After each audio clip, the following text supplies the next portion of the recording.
Hello. Hi, Liz. You sound so mellifluous. Oh, wait, how many days has it been? Since what? Well, we know it's been more than 10 days. Mm-hmm. But what day is it of the trial? Frankly, I don't know. I stopped writing it down. 15? 15?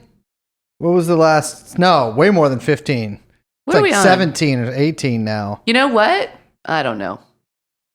Day 17 of the Ghislaine I Maxwell don't think trial. that's what day it is. Day 18 of the Ghislaine Maxwell trial. All right, let's get going. Could you please give us your name? Ghislaine Maxwell. Could you please Ghislaine Maxwell. could you please give us your name? Ghislaine Maxwell. Ghislaine Maxwell.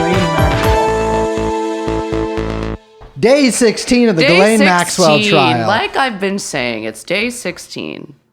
Well, all right, before we start to get into why there's such chronological confusion. Chrono? Chrono. It's Chronos. no, that's Causing the us some Norwegian problem. way of saying it, and I prefer not to. I guess Latin, technically, but they're the same thing. My name is Brace. Hello, everyone. I'm Liz. And of course, we have with us here producer Young Chomsky. And the podcast is called TrueAnon, TrueAnon. Hello, everyone. Time Truth. The reason we do have such chronological, that's how it's pronounced, Liz, uncertainty here is because, frankly, days have been thrown into disarray. Yeah, the nights start early. The days are long. That's what's confusing you? Yeah, it's Okay. like dark at 4. Yeah, no, I'm still able to tell what day it is when that I don't know. happens. No, It's day 3 of deliberations, which, by the way, I pointed that out today in the courthouse. I'm back in the house, baby. Mm-hmm. I pointed that out to several reporters who shall remain unnamed several times today that it was just simply day 3 of deliberations, and everyone went, "Wait, really?" Well, Liz, let me tell you something. It feels like it's day. It's the mouthfeel of these deliberations. The mouthfeel. Day 10. Yeah. Because check this out. First of all, no longer Judge Nathan to me. I'm calling her O-L-E, Judge Nathan. Oh, with an apostrophe. As if she's done me some kind of wrong Sure. at some point during the 1950s. Yeah. If Or you- 1850s, really. Yeah, if you listen to, well, I'm a blues man. If you listen to this podcast, Judge Nathan, First You of all, I don't think this is for you, you know Judge I'm just Nathan. playing. No, you know I'm just playing, baby. But second, so let's be clear here. We haven't had a full week of trial in quite some time. In quite some time, yes. People will remember that there was like a weird 3-day intermission, which now that was literally right in between the prosecution resting and the defense beginning. Remember? There was a 3-day little brief stint where Judge Allison Nathan Yes. had a previously scheduled professional engagement Yes. that was, she tried to kind of like keep one a little under the radar. And I, in my opinion, that break benefited the defense. Yeah, well, not as much as it should have, because as Judge Nathan reminded them, they had some time to get some witnesses together that they did not get together. Right. But in the mind of the jury, because we had just heard from Annie, and then you have a whole break, it's not fresh in your mind anymore. Exactly. And so it was like these brand new, simple-minded babies, the jurors, out in the courtroom just for like listening to someone rip apart basically the girl's testimony without having that fresh right in their brains. Yes. And that, while the actual reasons were never named in court, we did find out today from, yes. shout out to Matt at Inner City Press, Yes. who is fantastic follow during this, and all yeah. trials, really. Yeah. The man I is wanted to fix the collar of his jacket so badly, but I thought it would be inappropriate. Well, no, the man is It was first of all, tucked in, and I just, my mother hen instinct was to untuck the, you want to fix the Liz collar. has been prevented from touching men's necks for the duration of the trial by orders of old Judge Nathan. Oh, my God. But he actually, sleuth that he is, discovered that she was in D.C. because, Yes. as we've covered on this podcast, she is up for a nomination to the Second Circuit. Yes. And so that obviously, coincided. However, also the pagan holiday of Christmas came last weekend. Yes. And- Ghislaine's birthday. They took a break for Ghislaine's birthday. Uh-huh. By the way, happy birthday, Ghislaine. Just kidding. You look for 60, I gotta say, you don't even need adrenochrome, honey. Yeah. You look like a wonderful. young 90. Yes. And there's going to be Thursday and Friday off this week, although We'll see. we'll see about that. We'll get to that. Okay, so this is actually, as we have intimated, we've gestured on this very podcast. This is my first day of actual being in the courthouse for the deliberations. I gotta say, not a lot going on. No. You kind of got to search for the story during days Yeah. like this. And search we did. Did. What did we do today? Well, you don't remember? I don't really remember. We went to, well, Oh, we did. We took a long lunch. we took a long lunch. That was nice. We went to World Trade a proper Center. lunch is, I think, very, it's an important thing. I felt very European. You know what? I want you to pause on that. Yes. We can visit him later. Although we did have, okay, I'll indulge the gourmand for one Yes. moment because I wanted to bring this up. People of the podcast listening, Bryce and I were discussing our friend the gourmand, Anthony Bourdain. Mm-hmm. He is neither a gourmand nor a foodie. Mm-hmm. Think about it. He, however, the resolution of the dialectic. He made me a noodle once. In Yonkers. He's like a foodie gourmand or a gourmand foodie. He's Sigma. He's completely. This is why they had him killed. He was delicious Yes. to eat. They fed me him afterwards. He did die in France, after all, my ancient home. So today, Liz and I did take a long lunch. We went to World Trade Center. Oh, yeah. We got some lunch. Not at World Freaky. Trade Center. Yeah, very freaky. The Tried to go to the Apple Oculus. store and they were like, "Hey, it's going to take 45 minutes to get in Mm-hmm. because it's COVID." And Liz just wanted some, not even AirPods. Liz Just wanted wired headphones. headphones. Although I'll say the CVS one's been working for me.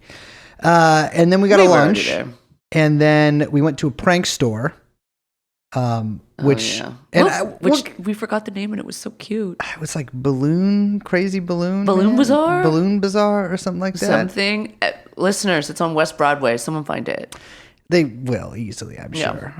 And then Yeah, they had a lot of Funko Pops. having purchased, including Funko Pops from Pretty Woman, And Prince William. Yeah. Which, I don't know if he needs one, but. we took an unpublished soy face picture of me doing that. But I can't. Yeah, but we, you rare know the brace, rule. a rare soy brace. You know the rule. Well, it was on purpose soy, but the rule about ironic Nah, soy you can't faces tell that. is, ladies and gentlemen, listen to this. If you make an ironic soy face and put it on the internet, it will be republished as a non-ironic soy face. Famously, Matt Kreisman's fate. Christman? Why did I call him Kreisman? Good Lord, lady.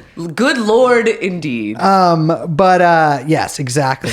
I've discussed this with him. Merry Christmas. I did purchase novelty tiny penis condoms at this prank store. Well, yeah, novelty, quotation marks. Yeah. Jury's still out on that. Mm-hmm. Now, the scene was us going back into the courthouse. Quite hilarious because it turns out, my dear listeners, the joke was on Brace. I had purchased them as a prank on another, and the prank was turned on me because I had forgotten one of my many jewels in the jacket pocket. This is a sacrificial jewel that I was bringing back through You security. also just had the dollars like flying out of your pocket. Yeah, you know me, baby. Oh I my just shoved God. the change in my pants. That's why. It wasn't flying out of my pocket. It was I'm in gonna my get you a pocket until I went through briefcase. security. That's even worse. I know. It'll Just be a briefcase so full of funny. crumpled $1 bills and, And change. papers. And whoopee Anyways, cushions. I had the small dick condoms in my jacket pocket, and I had to take the jewel out, and that means I had to take the condoms out, and the marshals. They had a good laugh. Yeah, I had to do a classic Austin Powers. It's not mine, baby. Yeah. But then, in my shame and haste to exit, Oh, yeah, you tried to scurry away. I tried to scurry away like a little rat, and I had left the tiny condoms. tiny condoms at Our the security friend, desk. The good marshal. He Yeah. came.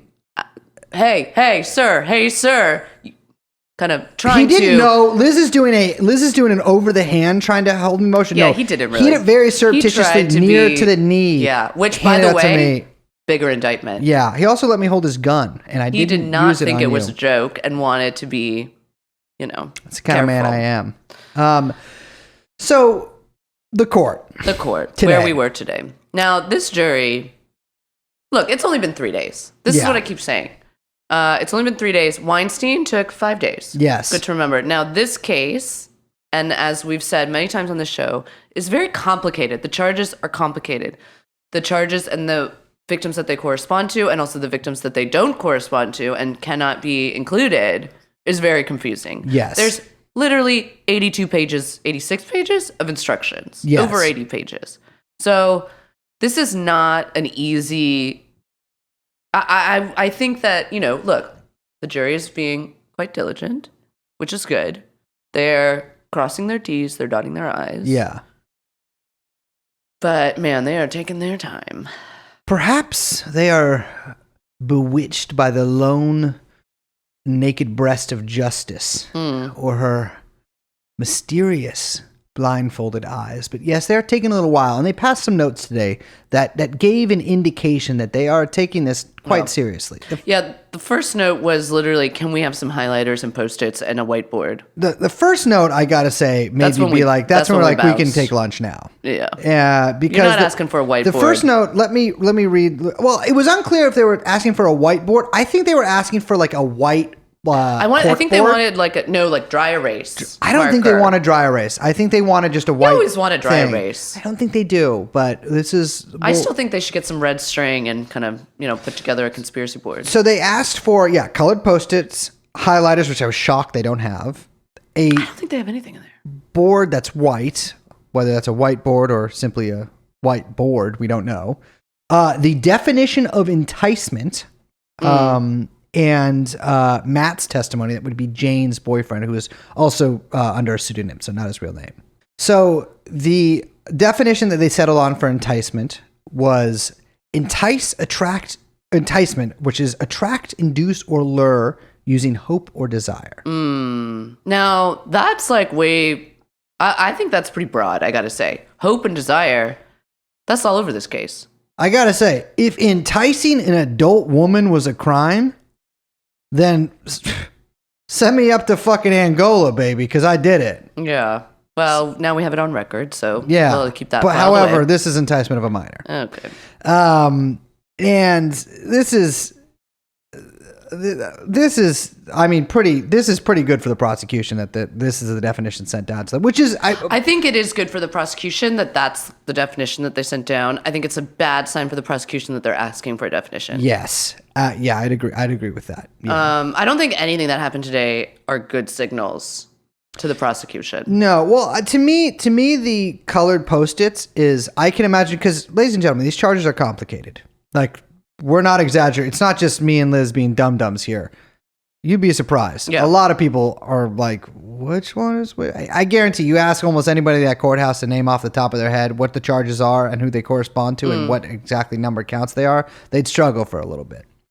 But I can imagine that because of having to separate all these charges and these counts for these different women and who's disqualified from what and who corresponds to what, the colored Post-its would come in handy. Or perhaps it's a girl boss type lady who prefers to color code things like her bookshelf at home and wants to have like a nice pretty rainbow of notes on the whiteboard. Color coding a bookshelf is like a girl boss thing? That was like a whole, yeah. That was at like peak girl boss, was that color coding the bookshelf was very on trend. All right, no, we have male authors on top, and then at the bottom, your female authors. Oh my God. I'm just kidding. I've never read a book by a woman. No, that's a big thing. The guys are like, I need to read more books by women. What's wrong with you? Women write a million. Every book's written by a woman. You haven't now. read any books by women? Yes, you have. I have. Of course I have. But you just said you didn't. Yeah, well, I was lying. Well, when you say it on a My podcast, new character, no one can the tell. trickster. All right, so there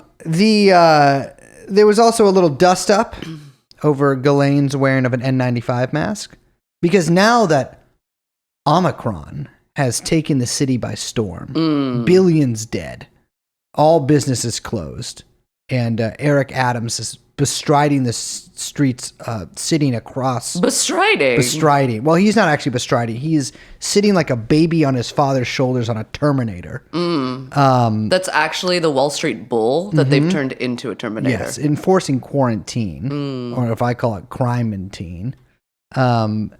Yeah, now we got to wear M95s. And it's way harder to jewel surreptitiously. Yeah, they're big sticklers about it. I gotta say, not a lot of marshals in the courthouse. Not a lot of marshals in the courthouse. When are a lot of marshals? at home. Mm-hmm. Maybe the little.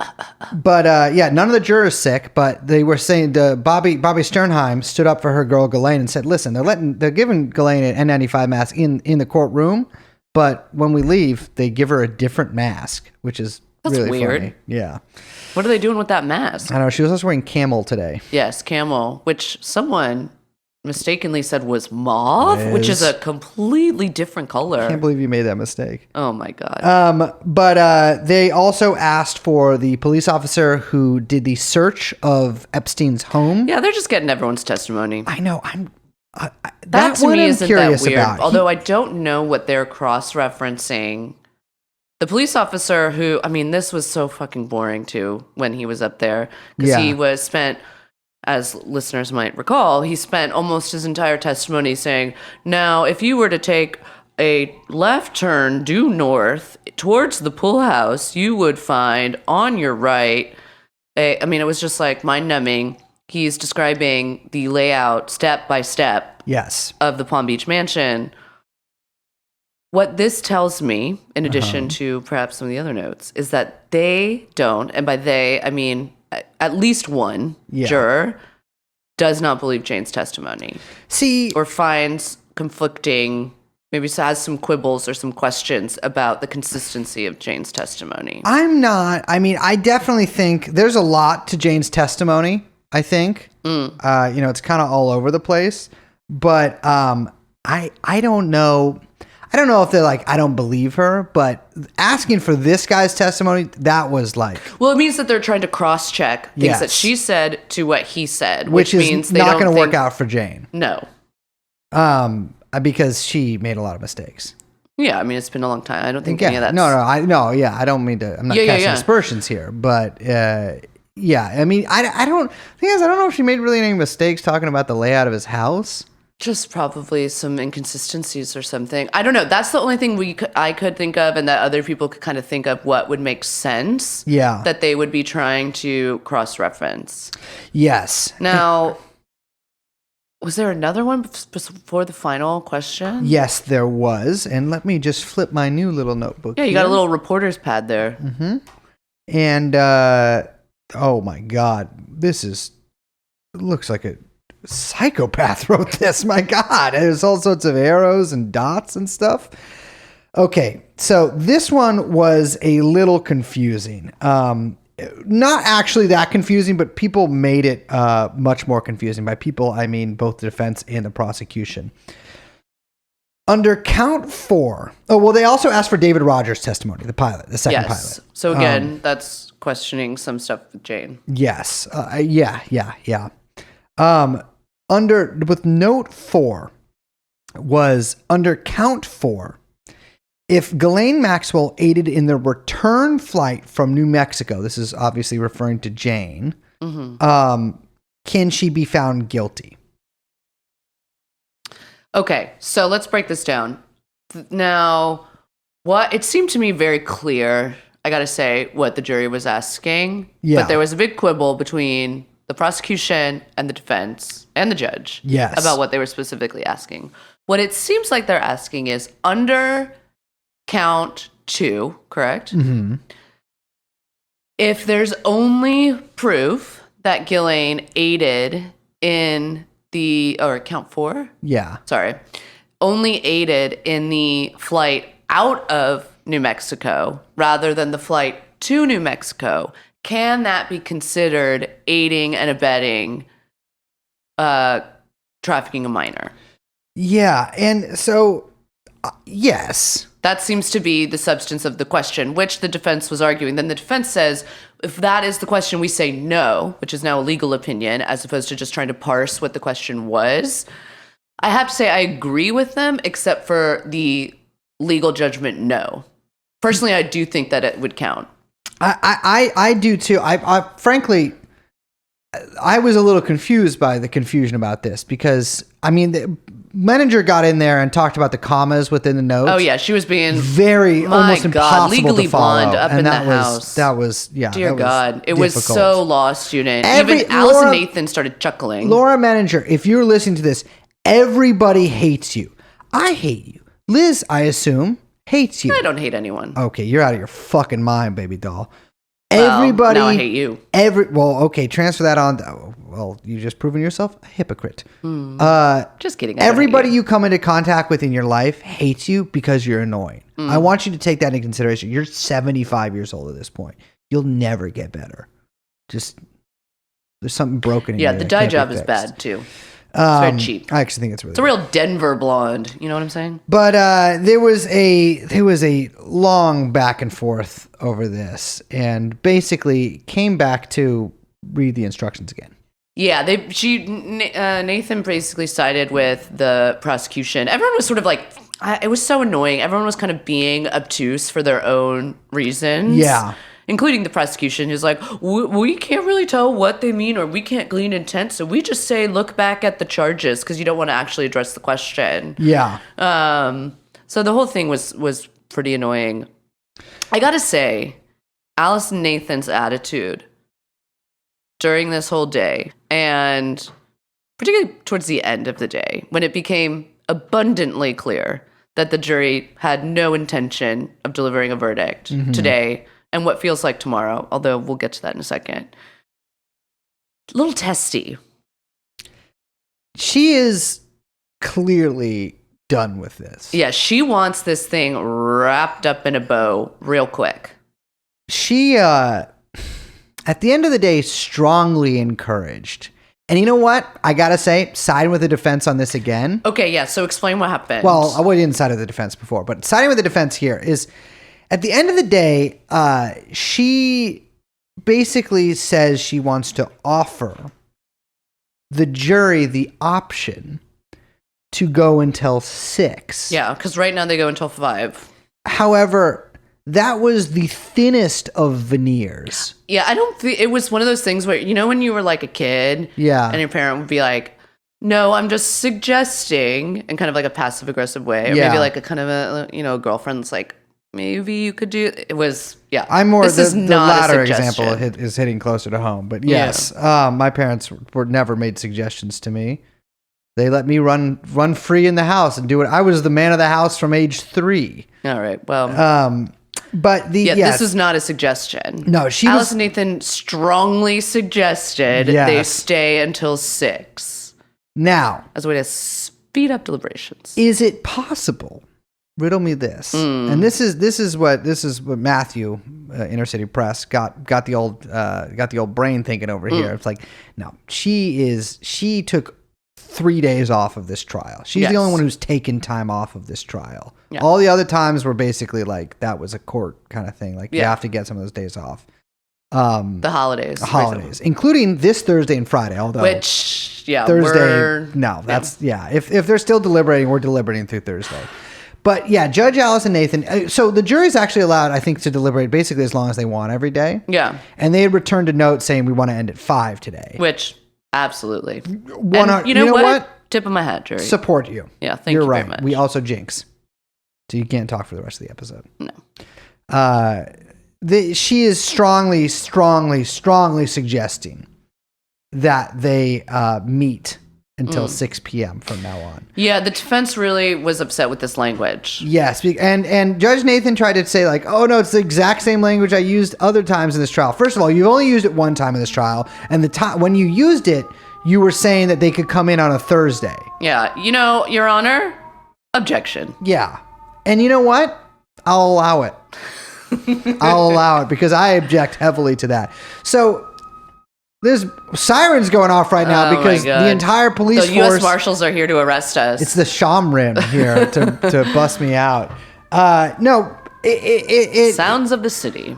okay. So we technically only have 2 more days this week of trial. Well, that's the whole thing. So they're supposed to take Thursday and Friday off, but last week, basically, Alice and Nathan was like, by the way, if you want to come in on Thursday to deliberate, you can, but no pressure. And the jury was like, fuck no. That's Yeah. when we were like, all right, this thing's going for a while.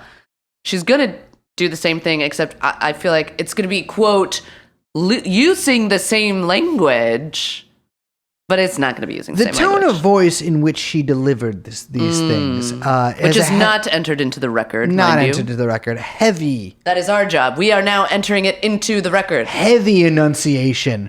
on, let's say, certain parts of the notes she'd Say like to stress. A little bit of a stare down. So, ladies and gentlemen, if you are like, damn, where's the fucking podcast? I want to hear how you guys spent 8 hours in a courtroom to watch 4 notes be delivered. Yeah.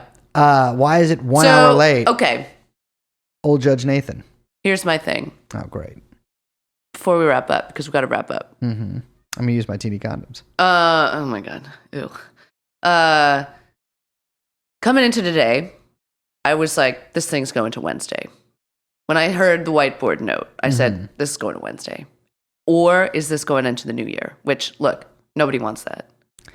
Now that Judge Nathan has kind of like give her a little scoot note, little push, little nudge. Now I'm feeling like it could wrap up tomorrow. Unless, now brace, if you were a juryman, and I'm not saying you're a juryman, but mind of a juror. I've been called judge, jury, and executioner in my time. Do you respond with, do you feel encouraged, or do you retaliate?